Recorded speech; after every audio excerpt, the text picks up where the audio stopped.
It's Monday, the 9th of December 2024. Welcome to the Fast 5 Business News by Fear and Greed, where we give you the top 5 business stories you need to know in just 5 minutes. I'm Michael Thompson, and good morning, Sean Aylmer. Good morning, Michael.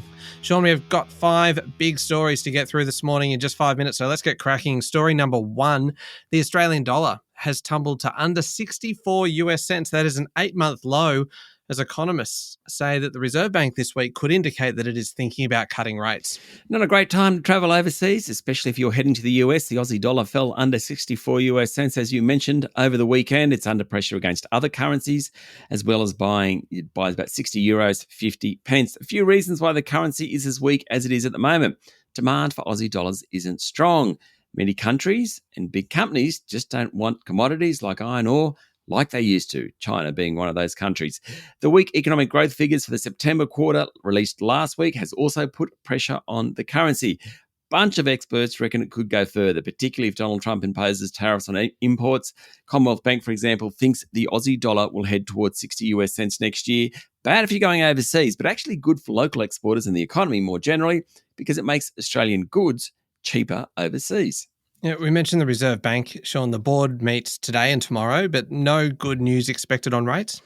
No, not yet. The benchmark will stay at 4.35%, a 12-year high, but they might just soften their language. Certainly bond investors think that will happen. They now expect a rate cut by April next year. Basically, the Reserve Bank's got a dilemma. We've got a very slow economy, inflation too high. How do they manage both? Story number 2, Sean. Prime Minister Anthony Albanese yesterday said the arson attack at a Melbourne synagogue late last week was an act of terrorism, but it is up to police to make the formal designation. If they do designate it terrorism, they can access additional federal government resources. Yesterday, the Prime Minister committed $32.5 million to Jewish community safety funding. At 4 a.m. Friday morning, an accelerant was used to set the Adass Israel synagogue ablaze in Melbourne. Now, the Victorian Premier Jacinta Allen yesterday wasn't calling it terrorism, preferring to not risk the police investigation. Opposition leader Peter Dutton labelled the attack a national disgrace and an act of terrorism. Israeli Prime Minister Benjamin Netanyahu also got involved. He directly blamed the extreme anti-Israel position of the Albanese government for the Melbourne attack. And he said in a post on social media that the Victorian government and police need to lift their game.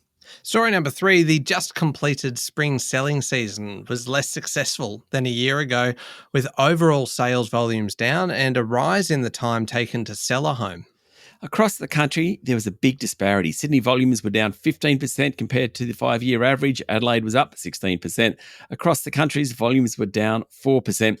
The overall clearance rate was lower this spring selling season. Now, the final weighted clearance rate, this is the actual number, came about 57%. Last year it was closer to 63%, according to CoreLogic. Bottom line, the winners were the buyers, not the sellers.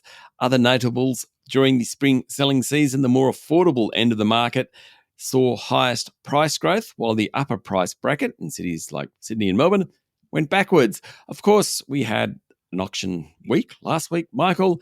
The preliminary clearance rate, which is always a bit higher than that final rate, down 1 percentage point. Melbourne's doing okay, Sydney not so much. Story number 4, how about this, Sean? Macquarie Group Chief Executive Shamara Wickramanayake has once again topped Australia's highest paid CEOs with a reported $29.4 million pay packet this year, taking her total pay to almost $300 million during her 6 years leading the investment bank. She is one of just 4 women on the list of 50 highest paid CEOs compiled by the Financial Review. Alongside her are Woodside Energy CEO Meg O'Neill. She came in at 20th, about $7 million. Xero CEO Sukhinder Singh Cassidy. She earned almost $7 million. Telstra CEO Vicky Brady was also on the list at $5.6 million. After Wickramanayake, the next 3 highest paid CEOs are at ASX-listed North American-based companies where their remuneration is set in US or Canadian dollars. They're the bosses of James Hardie, ResMed and Newmont. Number 5, Goodman Group's Greg Goodman. He made about $15 million. Interesting one, the departing chief executive of jewellery chain Levisa, Victor Herrero. He ranked 6th with nearly $14 million in reported pay. He also received about $41 million in realised or take-home pay after including the market value of his shares and options.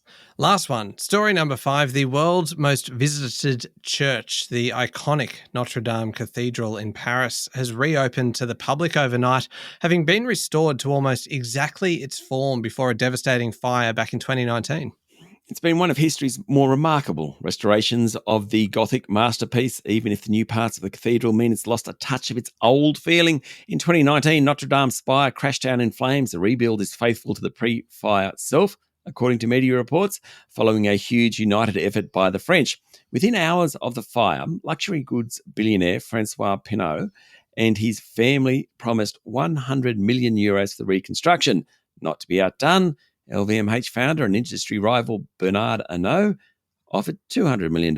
And then the Bettencourt Myers, they're the cosmetics giant L'Oreal family, they matched it, 500 million euros, just like that. In total, cash gifted reached 846 million euros. Only cost 700 million to fix. So the rest was used to work on the undamaged exterior and help the immediate surroundings. It's got to be the first renovation in history to come in under budget, right? Yeah, I think so, yeah. There we go. All right, the top 5 business stories in 5 minutes. Thank you very much, Sean. Thank you, Michael. It is Monday, the 9th of December, 2024. Remember to hit follow on the podcast, and if 5 minutes isn't enough, you can find our longer daily show called Fear and Greed, wherever you listen to podcasts. I'm Michael Thompson, and that was the Fast 5 business news by Fear and Greed. Have a great day.